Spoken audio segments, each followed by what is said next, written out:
I know the title is direct and may seem like I don't like people who look like me, but I think this is an important video to understand what many of us think, but due to some circumstances, have failed to talk about. Sometimes we fear termination at work, or in extreme cases, violence or our lives. But as I was writing about this topic, I knew the reaction would be different and overwhelmingly positive because it is the truth. I have traveled extensively around the world, some 54 countries now. I've been around the blacks in Europe, different parts of Africa, the Americas, the Caribbean. And one thing I immediately observed was how informed these groups were compared to the blacks in America. You could have a decent, educated, and intellectual conversation with the others. There was a cultural component to their existence. And in Colombia, for example, I was invited into homes. They were interested in understanding my language, my culture, understanding what made us different, and they just wanted to talk and share and learn. Now, in summary, it was a human experience, and I experienced similar things in other parts of Latin America and in the Caribbean. So I began to ask, what created this intellectual deficit? I mean, the lack of semblance of culture that is humanly tolerable. In the 20 years that I have lived in the United States, I have never been to a black home. Now, I avoid areas dominated by the blacks. And over the years, I've believed that this is actually the right thing to do. See, when a group is heavily matriarchal and have no fathers and children are born out of wedlock, mostly disorganized and relying on blaming everything on their slave past, it gives one a reason to do abnormal things.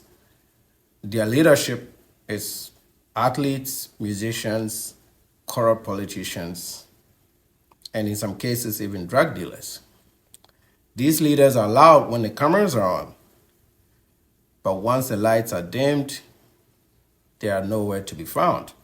So in my local news, it is an endless cycle of criminal acts perpetrated by these people, what I call the ends, and you know what I'm talking about.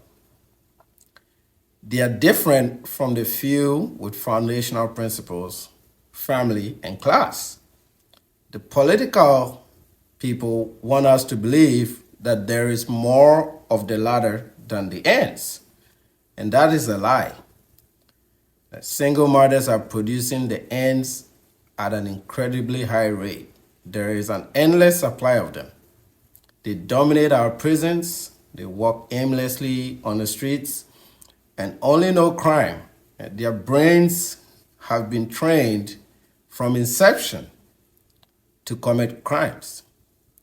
These are the ones I stay away from.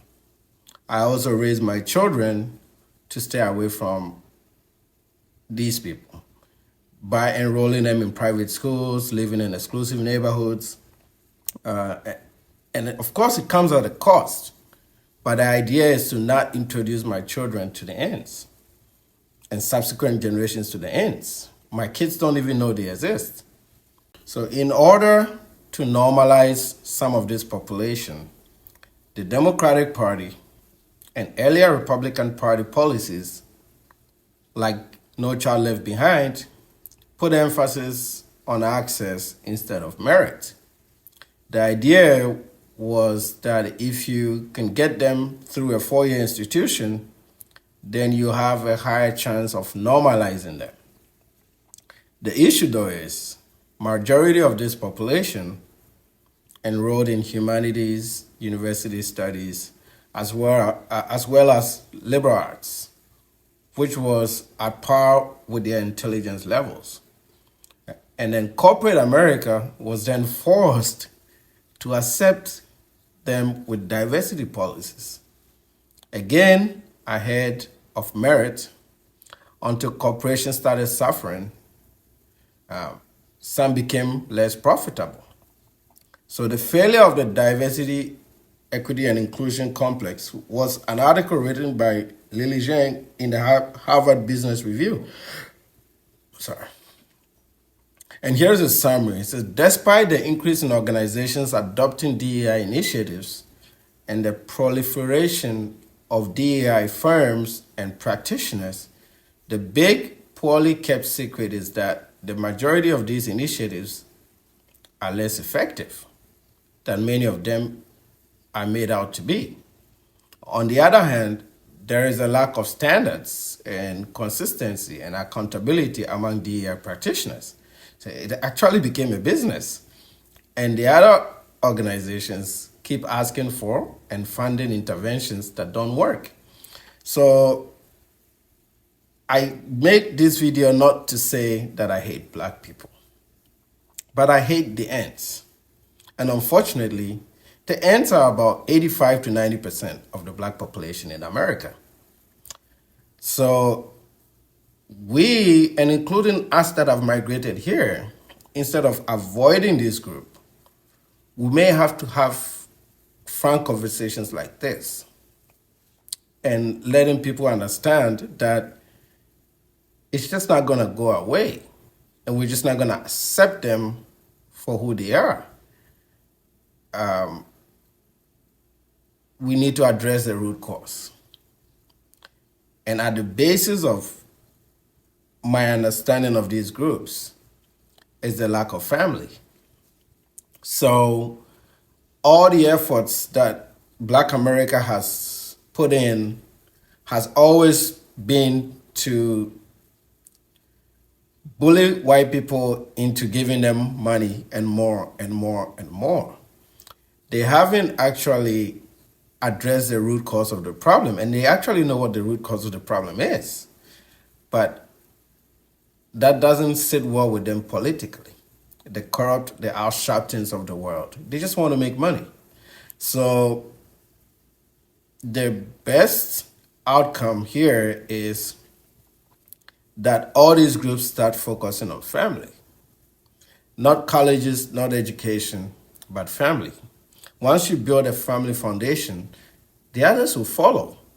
People are going to go to school because my kids know they have to go to college. I don't even need to tell them that. It's just part of our existence. I made a decision at 18 on my own, which colleges I was going to go to, and if I needed funding and what kind of scholarships I was trying to get. I made a decision on where I wanted to go to graduate school and what courses I wanted to study. I made these decisions in my 20s. And that was because I had a foundation of family. Now, you may make a few mistakes along the line, but you still have a family to come home to and talk to. And when you grow up and you get married, my wife and I, we make decisions on maybe where we need to work, what work we need, what jobs we need to apply to, how to prepare our resumes, how we structure our finances and our money, what we spend on and what we don't spend on, what we need to do for our kids. And our kids are watching us make these decisions, and they're going to grow up making these decisions. Now, if you grow up in the inner cities, these kids are on the streets. They are not observing anything. They're just observing crime. And they're trying to do one up on the next person. So I make this video not to say that I hate Black people, but to bring awareness to the topic that enough of the excuses, enough of the excuses. Start getting to work. And by getting to work, start building families. Start building your families. Because the Blacks in Colombia were also, had a slave past. But there is a big sense of family when you go to Colombia and Ecuador. The black people are together. There's a husband and a wife at home. Now, it doesn't apply in all cases, right?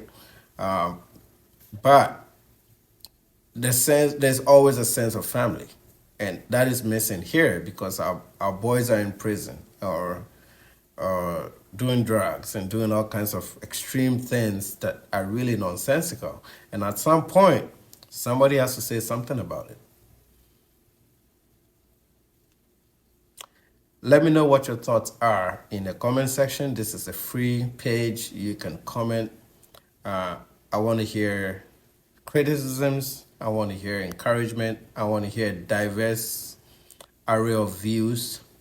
And if you like content like this, please subscribe to the channel. There's a lot more topics that I've researched that I want to talk about. And I hope you have a wonderful week. See you.